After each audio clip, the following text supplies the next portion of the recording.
민주당이 이상민 행안부 장관의 파면을 요구하면서 다시 전국에 얼어붙고 있습니다. 국민의힘은 미리 장관을 파면시키면 국정조사를 할 이유가 없다고 했고, 민주당은 응답이 없으면 이 장관의 해임 건의안 혹은 탄핵 소추안을 발의하겠다고 했습니다. 자, 관련해서 아까 제가 여러 가지 속보를 얘기했는데, 참 백반장, 네. 저기 박마커한테 물어볼게요. 지금 나가 있나? 좀 나갔구나. 네. 박마커. 지금 이제 이상민 장관에 대한 그 파면 건의안을 오늘까지는 마무리를 지어야 한다는 얘기인 거죠? 네, 그렇습니다. 이제 좀 더 네. 파악해보고 제가 다시 말씀드리면 안 될까요? 아니, 뭘 네. 파악해요? 네. 네. 관련해서 저희가 네. 좀 약간의 뭐 기술적인 문제가 있어서 조금 이제 얘기를 이어가야 되는데, 지금 이제 네. 유 실장은 나가 있고요. 네. 그 조멘토. 네. 그 아까 제가 앞에서 얘기했던 대로 이제 더 탐사가 지금 이제 한동훈 법무장관의 집에 와서 이제 도어록을 건드리는 그런 사건이 있었잖아요. 한동훈 장관이 고발 조치를 취했다는 얘기인가요? 예, 어제 그 공동주택 침입 혐의 등으로 이미 고발 조치를 취했고요. 그 상당한 그 대가를 받게 하겠다 이런 의사를 좀 밝힌 상태입니다. 네, 정치 인사에 대해서 저희가 추가로 짚어보도록 하고요. 네, 류 실장이 준비가 됐다고 하니까 민주당 이재명 대표 관련 소식까지 류정아 상황실장이 정리했습니다. 늘 무거운 옷가방 들고 다니면서 나랑 일해준 안지호, 지호야 너무 고마워. 사랑해. 네가 얼마 전에 10월 29일 날 숨 못 쉬고 하늘나라로 간 게 아직도 믿기지 않지만 너를 위한 애도는 이게 마지막이 아니라 진상규명되고 책임자 처벌되고 그 이후에 더더욱 진짜 애도를 할게. 네, 연말 시상식 시즌입니다. 이제 올해도 한 달쯤밖에 남지 않았다는 게 실감이 좀 나시죠? 저도 그랬는데요. 청룡영화제에서 시상자로 나선 문소리 배우의 말 화제가 됐습니다.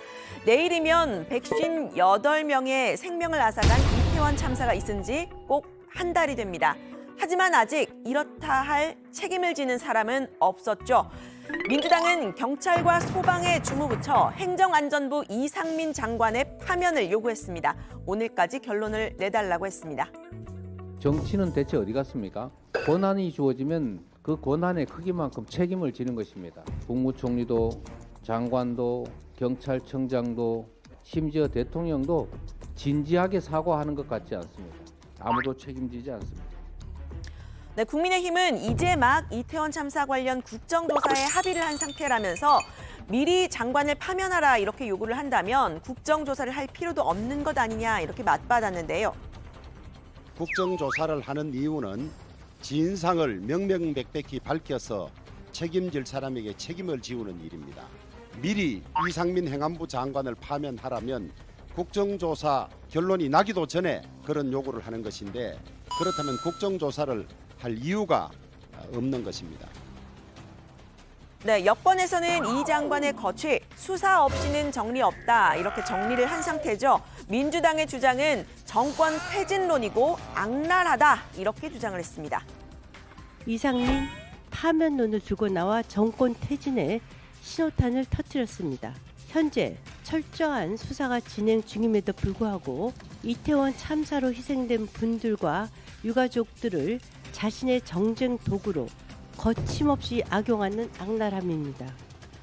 네, 반면 민주당은 국정조사를 잘 하기 위해서라도 이 장관 물러나야 한다는 입장입니다. 국정조사 대상인 이 장관, 그동안의 태도로 봤을 때는 자료 제출이나 증언도 부실할 거다 이렇게 봤는데요. 특히 소위 윤핵관 혹은 친윤 그룹들 이번 국정조사 본회의 표결에서 대부분 반대 혹은 기권표를 던졌죠. 정부 여당이 이 장관의 방탄에 나서고 있다고 주장했습니다. 국정조사를 회방하는 주체로 나설 수 있으니까 제대로 된 국정조사를 위해서는 물러나도록 하는 것이 맞다. 아니, 야당적으로 하고 국정조사 하나요? 국민들을 위해서 또 이런 비극이 다시는 벌어지지 않도록 하기 위해서 국정조사를 하자고 하는 건데. 민주당은 한층 압박에 나섰습니다. 오늘까지 대통령의 결단이 없으면 국회 차원에서는 이 장관에 대한 해임 건의안이나 탄핵 소추안 카드 꺼내 들겠다고 했는데요. 모레 30일 발의를 해서 예산안 처리 시한인 다음 달 2일 전에 본회의에서 처리하겠다면서 시한까지 못 박았습니다.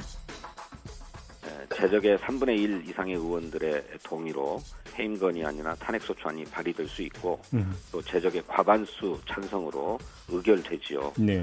그런 국회의 권한을 발동하는 방안을 적극 검토하지 않을 수 없습니다. 네, 국민의힘은 경찰 특수본 수사 결과 곧 나올 거라면서 야당을 향해 좀 기다려보라 이야기를 했는데요. 이 장관의 탄핵안이 통과가 되더라도 헌법재판소에 가면 인정이 안 될 거고 해임 건의안도 후폭풍이 많을 것이다 주장을 폈습니다. 앞서 박진 외교부 장관의 해임 건의안도요. 본회의에서 처리가 됐지만 대통령이 거부를 하면서 흐지부지 됐죠. 오늘 파면하라 내일 파면하라 얘기하는 것들은 좀 야당으로서 무리한 주장이 아닌가 싶으시고요. 뭐 해임 건의할 수 있을 수 있겠죠. 그거는 뭐 그런 정도로 갈 수는 있겠지만 그 경우에 몰아닥칠 정치적 후폭풍도 만만치 않을 것이다. 네, 민주당의 공세에 국민의힘 예산안 처리부터 빨리 하자 애둘러 비판을 하기도 했습니다. 예산안 처리 후에 본격적인 국정조사를 한다라는 게 여야가 합의한 내용이죠. 국민의힘은 지도부 회의실에 이렇게 우리 제발 일합시다라는 문구도 새로 내걸었습니다. 정진석 비대위원장은 생활고에 시달리다 극단적인 선택을 한 서울 신촌 그리고 인천 서구의 가족 사례를 들면서요. 새해 예산안을 법정 시한 내에 신속하게 처리하는 것이 민생 정치라고 압박했습니다. 예결특위 심사 과정에서 복지망을 촘촘히 강화하고 복지의 사각지대를 최대한 없애야 합니다. 참담한 죽음의 행진을 멈추게 해야 합니다. 그것이 정치권이 머리를 맞대고 풀어야 할 최우선 과제입니다. 네, 하지만 민주당은 국정조사를 위한다 이런 명분으로 예산안을 호락호락 심사해주지는 않겠다 이런 입장이 명확합니다. 이재명 대표는 국민의힘을 향해서 재산에만 관심 있는 가짜 엄마다 이렇게 표현을 했는데요. 국회의 다수당으로서 정부가 제안한 내년 예산안 대신에 민주당이 주도적으로 수정한 새로운 예산안을 처리할 수도 있다 이런 압박을 했습니다. 자식은 죽든 말든 재산에만 관심 있는 가짜 엄마 같이 보입니다. 여당이 노력을 해야 될 것 아닙니까? 그런데 야당에게 그 노력을 강요하고 있습니다. 필요하다면 원안과 준예산을 선택하는 것이 아니라 옳지 않은 예산을 삭감한 민주당의 수정안을 선택하는 것도 하나의 안으로 우리는 가지고 있을 것입니다. 네, 국회에서 여야가 국정조사와 이상민 장관 해임안 예산안을 놓고 줄다리기를 하고 있는 상황이죠. 전국이 급속하게 얼어붙고 있습니다. 그런데 여기서 정작 참사 유가족들의 목소리는 빠진 것 아닌가 하는 생각이 드는데요. 유가족들도 이 장관을 비롯한 책임자 처벌에 무게를 싣고 있습니다. 대통령을 향한 메시지 한번 들어보시죠. 그중에서 가장 괘씸죄를 추가하고 싶은 행안부 장관의 말 바꾸기. 책임을 느끼지 못하는 행안부 장관, 이 모두에게 직무유기, 엄상 과실치사는 물론이며 부작위에 의한 살인죄를 적용하여 주십시오. 대통령님이 아끼는 사람들이 국민의 생명을 하찮게 여겨 무시해 생명을 잃게 했다면 그들을 가까이 두어 무엇을 얻을 수 있을까요? 네, 민주당으로 다시 가보자면요. 이재명 대표를 향한 검찰 수사를 놓고도 설왕설래를 벌이고 있습니다. 한동안 말을 아끼던 이 대표는 검찰이 수사를 해야지 쇼를 해서야 되겠느냐 이러면서 강공 모드로 돌아섰다는 소식 제가 전해드렸었죠. 오늘은 이 대표 대신에 칠명계인 박찬대 최고위원이 나섰습니다. 지난 대선 당시 윤 대통령과 이 대표의 대장동 특검에 대한 토론 장면을 아침 지도부 회의에서 다시 틀었습니다. 직접 보시죠. 이거 대통령 선거가 끝나더라도 특검 해가지고 반드시 특검 하자는 거 동의해 주시고, 두 번째, 거기서 문제가 드러나면 대통령이 당선돼도 책임지자. 동의하십니까? 이거 보세요. 동의하십니까? 이거 보세요. 동의하십니까? 그래서 특검 하자고요. 왜 동의를 안 하십니까? 지금 동의해 주세요. 당연히 수사가 이루어져야죠. 특검해야죠. 신과 무관하다면 특검을 마다할 이유가 전혀 없는데도 윤석열 대통령은 지금까지도 대장동 특검을 반대하고 있습니다. 윤석열 정권의 검찰은 온갖 조작 수사, 편파 수사, 보복 수사에 올인하고 있습니다. 네, 그러니까 검찰 수사 대신 특검을 하자 이런 주장을 다시 편 셈인데요. 이 국민의힘은 검찰이 쇼를 하고 있다는 이 대표의 말, 이 대표에게 다시 돌려줬습니다. 성일종 정책위 의장은 연기력은 이 거짓을 덮으려는 자들에게 필요한 것이라면서 연기를 하고 있는 건 이재명 대표라고 했습니다. 대장동 의혹의 퍼즐이 하나 둘씩 맞춰져 가고 있습니다. 언제든지 털어보라는 식의 허세가 바로 연기입니다. 화려한 말솜씨와 치밀한 덮어씌우기 기술까지 모른다고 잡아떼는 무표정의 연기력은 정말 대단하십니다. 네, 유동규 전 본부장, 남욱 변호사 등 이른바 대장동 패밀리들의 말, 아직은 카더라식의 전언이지만요. 이 대표를 정면으로 겨냥하고 있습니다. 남 변호사는 천화동인 1호의 차명 지분, 이 대표의 대선 경선 자금일 뿐 아니라 도지사 선거와 대선, 노후 자금까지 염두에 뒀다고 들었다. 이렇게 대장동 재판에서 증언을 했다고 하는데요.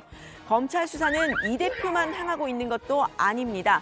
이미 금품 수수로 구속 기소된 이정근 전 사무부총장을 고리로 해서 민주당 내 여러 의원들이 거론이 되는데요. 일명 이정근 리스크라는 말까지 나왔습니다. 이정근발 리스트가 하나하나씩 현실화되고 있지 않습니까? 이게 찻잔 속의 태풍일 줄 알았더니 거대한 폭풍우가 되고 있는 조짐입니다. 노웅래 의원이 지금 된통 걸려 있죠. 그리고 지금 노영민 비서실장이 조사를 받고 있죠. 과거에 친노 친문 성향의 중진급들이 대거 이름이 나옵니다. 네, 그야말로 이 대표와 민주당이 검찰의 수사망에 오른 상황이라고 할 텐데요. 민주당에서는 단일 대우로 뭉쳐야 한다 이런 주장이 나왔습니다. 당 전체가 나서서 방어해야 한다. 또 내일 지구가 멸망해도 민주당은 오늘 사과나무 한 그루를 심을 때지 분열을 해서는 안 된다 이런 이야기들이 나왔는데요. 다만 박지원 전 국정원장은 이 대표가 직접 나서서 측근이 구속된 데 대한 입장을 솔직하게 밝혀야 한다고 말했습니다. 무엇보다도 민주당 소속 의원들을 설득하고 이해를 시켜야 돼요. 기자 간담회 같은 것을 가져서 솔직하게 좀 설명을 할 필요가 있다. 만약 그러한 보도가 잘 안 나오면은 옛날 김대중 대통령처럼 신문에 광고라도 해야 된다. 나는 이렇다 하는 입장을 밝힐 때가 됐다. 저는 그렇게 생각해요. 네, 당 차원에서는 이 대표에 대한 수사와 거리를 좀 둬야 한다는 주장도 나오고 있습니다. 제2의 조국 사태를 반복해서는 안 된다고 말하는 김종민 의원이 대표적인데요. 개인의 사법 리스크를 당 차원에서 옹호를 했다가 오히려 당의 신뢰를 떨어뜨린다고 말했습니다. 검찰이 수사를 할 때 사실관계를 다투는 거거든요. 사실관계가 확실하지 않은 상태에서 정치적으로 누구를 옹호하잖아요. 그러면 국민들의 여론과 민심이 떠나갑니다. 저건 정치적으로 방탄을 하는구나. 혹은 막아서는 이제 보호를 하려고 하는구나. 그러면 오히려 신뢰가 떨어져요. 네, 민주당의 대응 방식이 주목이 되는 가운데요. 이 대응의 키, 이 대표가 직접 쥔 셈입니다. 이 대표는 오늘 기자들의 질문에는 말을 아끼는 모습이었습니다. 검찰에서 이렇게 소환하실 때 전망도 나오던데 혹시 응하실 생각 있으신가요? 정진상 실장 구속 기한 연장되는데 뭐 사표 하시는 건지. 네, 이재명 대표의 측근 정진상 실장은요, 구속 적부심이 기각된 후에 오늘 두 번째 검찰 조사를 받았는데 묵비권을 행사했다고 합니다. 김용 전 부원장과 같은 태도를 취하고 있는 것으로 보이고요. 국민의힘 소속 국정조사 특위위원들은 이상민 장관 파면 요구를 철회하지 않으면 국조위원 사퇴도 고려할 거다 이렇게 이야기를 했는데 국정조사에 여야가 합의한 지 사흘 만에 다시 전국이 얼어붙고 있는 모습입니다. 오늘 발제는 이렇게 정리합니다. 이태원 참사 내일 한 달, 민주당 이상민 파면 주장에 국민의힘, 그럼 국정조사 할 이유 없다.